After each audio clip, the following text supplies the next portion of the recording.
Hello बच्चा लोग, मैं हूँ Taruni Verma from B N coaching classes. और प्रीवियस लेक्चर में हमने इंडियन कॉन्ट्रैक्ट एक्ट की स्टार्टिंग पढ़ ली थी, थोड़ा सा उसका ओवरव्यू समझ लिया था और आज हम उसको आगे कंटिन्यू करेंगे।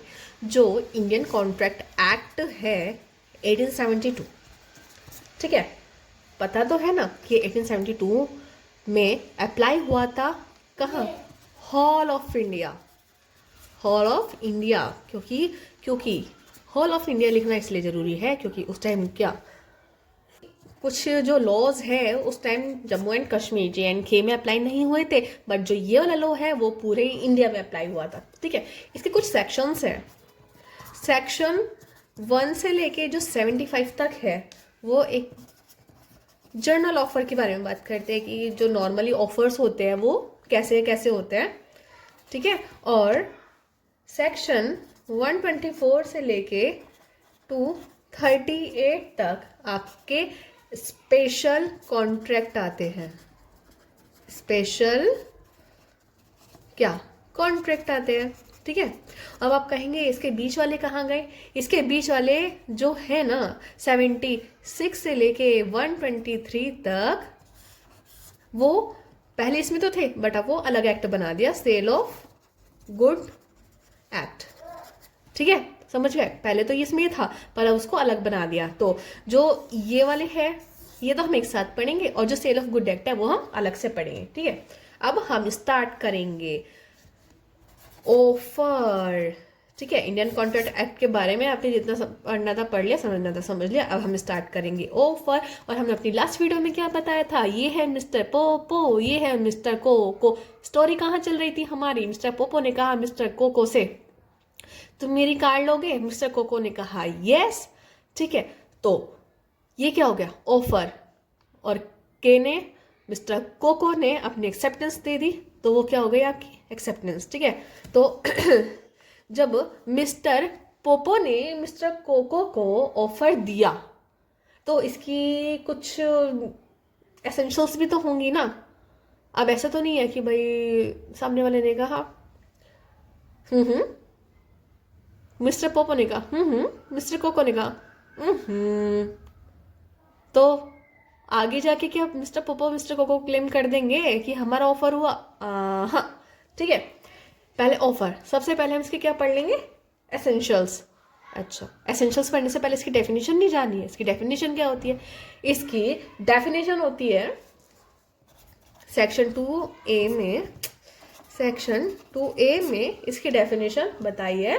ठीक है, when one person signifies to another. When, चलिए मैं इसको ऐसे बता देती हूँ और इससे ना आपको नोट्स भी मिल जाएंगे और आपको इजिली समझ भी आ जाएगा। When one person signifies to another, signifies to another।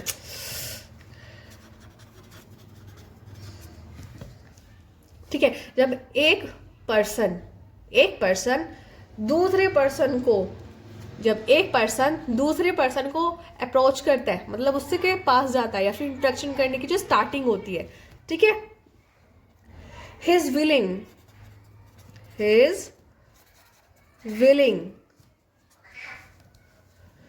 To do और टू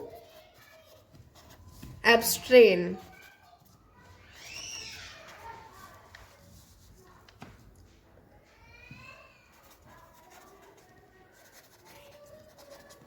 from doing anything।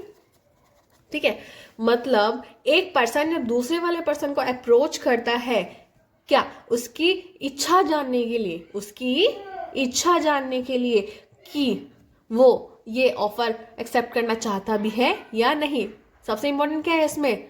सुन रहे हो आप? धीरे धीरे आपके पॉइंट्स इसके पकड़ते जाना। इसकी विलिंगनेस कुछ भी करने या फिर करने से रोकने की। ठीक है, with view to obtaining the assent, obtaining the assent। Asset मतलब दूसरे की मर्जी, ऑफ दैट पर्सन, दूसरे बंदे की मर्जी जानने के लिए, ठीक है।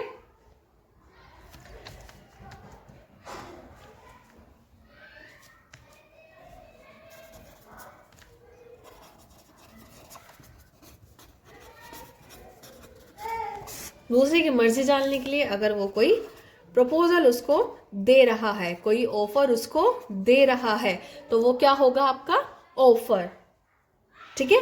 तो वो क्या होगा आपका ऑफर। अगर मिस्टर पोपो मिस्टर कोको के कंसेंट के लिए, उसकी मर्जी जानने के लिए उसको कोई भी बात या फिर कोई भी प्रपोजल दे रहा है, तो वो क्या होगा आपका ऑफर, ठीक है। और जो इसके टाइप्स है और जो एसेंशियल्स है, हम वो अब अपनी नेक्स्ट वाली वीडियो में करेंगे, क्योंकि ये वाली वीडियो थोड़ी सी लंबी हो जाएगी, ठीक है। सो आई होप आपको ये वीडियो पसंद आई होगी, तो इसको लाइक कीजिए, सब्सक्राइब कीजिए और शेयर तो देखिए कर ही दीजिएगा, ठीक है। तो मिलते हैं आपसे नेक्स्ट वीडियो में। Till then thank you and take care.